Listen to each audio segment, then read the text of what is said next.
তো এই যে শিক্ষাদান পদ্ধতি এবং শিক্ষা গ্রহণ পদ্ধতি, এটি সেই অর্জুন অথবা কৃষ্ণের মধ্যে শ্রীকৃষ্ণের মধ্যে যে কনভারসেশন, অর্থাৎ থিসিস অ্যান্টিথেসিস এবং সিনথেসিস বা ডায়ালজিক শিক্ষাদান পদ্ধতি, শিক্ষা গ্রহণ পদ্ধতি, যেটার উপর সক্রেটিসও জোর দিয়েছেন, রিজনিংয়ের মধ্য দিয়ে জ্ঞান লাভ এবং জ্ঞান বিতরণ, সেটি কিন্তু আর ওই আগের জায়গায় নেই।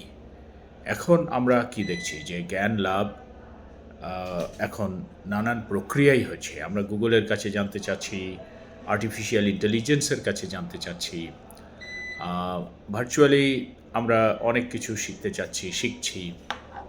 আমরা কাগজে বইয়ের পরিবর্তে এখন পিডিএফ পড়ছি, কিন্ডেল বুক পড়ছি, স্ক্রিনে পড়ছি। তো সব কিছু মিলিয়ে একটা আহ, অন্য রকমের শিফটিং হয়েছে, প্যারাডাইম শিফট অফ প্যাডাগজি হয়েছে। সেই রকম একটা শিফটিং হয়েছে, এটা আবার বললে সেটাও ভুল। শিফটিং হচ্ছে, হয়ে চলেছে। আজকে এই পেডাগজি যে জায়গায় আছে, কালকে সেই জায়গায় থাকবে না।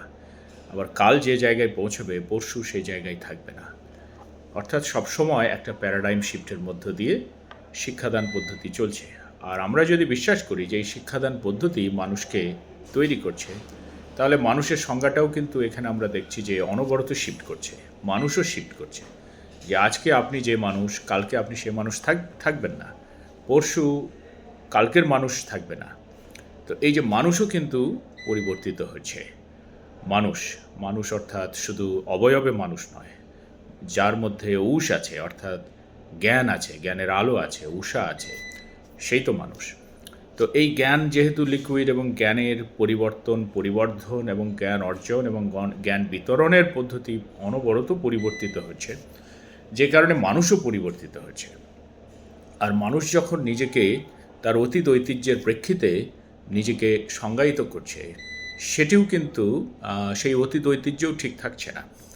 যেমন ধরুন, আপনি যদি আর্টিফিশিয়াল ইন্টেলিজেন্সকে বলেন যে আমাকে ওই ক্লিওপ্যাট্রা কীভাবে হাসতো একটু দেখাও, ও কিন্তু ডেটা, ওর ওর স্টোরেজের ডেটা আছে, ওই ডেটার উপর ভিত্তি করে দেখাবে।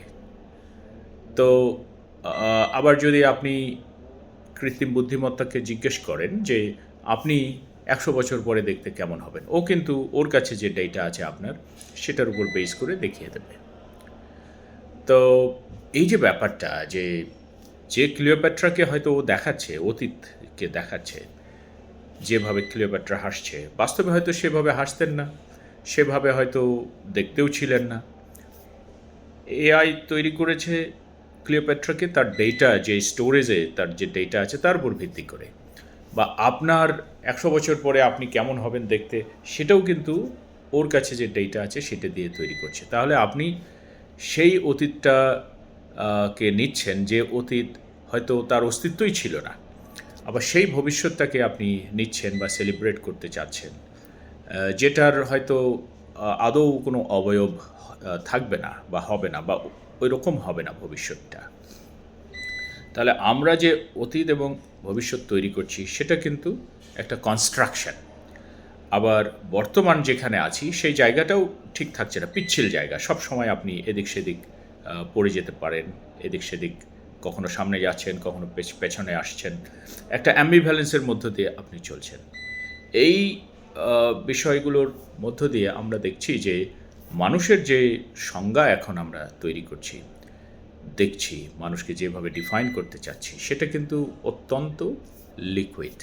এবং এই কারণেই যা বদ্রিলার, উনি বলেছিলেন, ফরাসি একজন দার্শনিক, উনি বলেছিলেন এই এই একবিংশ শতাব্দীতে এসে বলেছিলেন যে আসলে আমরা যে সময় আছি সেই সময় আসলে পোস্ট টাইম, অর্থাৎ সেই সময় চলে গেছে।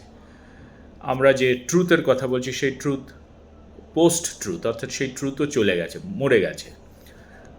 আমরা যে অতীতের কথা বলছি সেই অতীতও নেই। আমরা যে বর্তমানের কথা বলছি সেটাও পোস্ট প্রেজেন্ট। আমরা যে ভবিষ্যতের কথা বলছি সেই ভবিষ্যতেও আনপ্রেডিক্টেবল, আনরিচেবল।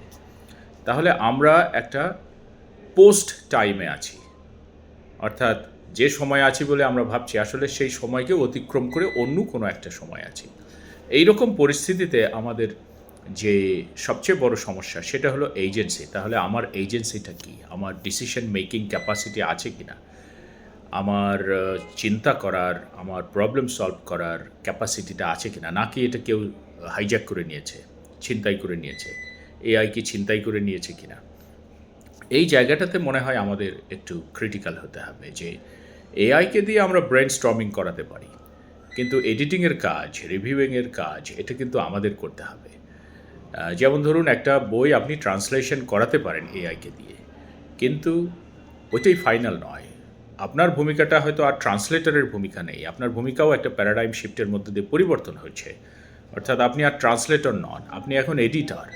অর্থাৎ আপনাকে এডিট করতে হবে যে ট্রান্সলেশন মেশিন করে দিয়েছে।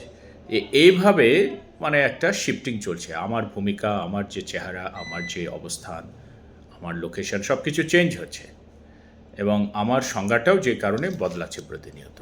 এটি আসলে বর্তমান সময়ের একটি অন্যতম প্রধান ইস্যু, যেটা নিয়ে মনে হয় যে আমাদের যারা আমরা থিওরি পড়ি, যারা আমরা থিওরি বুঝতে চাই, যারা থিওরি দিয়ে সাহিত্যকে ব্যাখ্যা করতে চায়, বিশ্লেষণ করতে চায়, ইভেন আমাদের চারপাশটাকেও বোঝার চেষ্টা করতে চায়, তাদের সামনে মনে হয় এই প্রশ্নগুলো, এই ইস্যুগুলো অবশ্যই আসে, এবং সেগুলোকে আমরা ক্রিটিক্যালি দেখতে চাই। আমরা সারেন্ডার করাই বিশ্বাস করি না, আমরা বরং নেগোসিয়েশনে বিশ্বাস করি। কাজেই যে প্রযুক্তি আসুক তার কাছে সারেন্ডার নয়, সেই প্রযুক্তিকে ক্রিটিক্যালি কাজে লাগানো।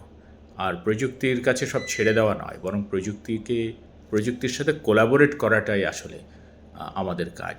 এবং সেই জায়গাতেই মনে হয় আমাদের এজেন্সি অক্ষুণ্ণ রাখা সম্ভব। সবাই ভালো থাকবেন। Thank you.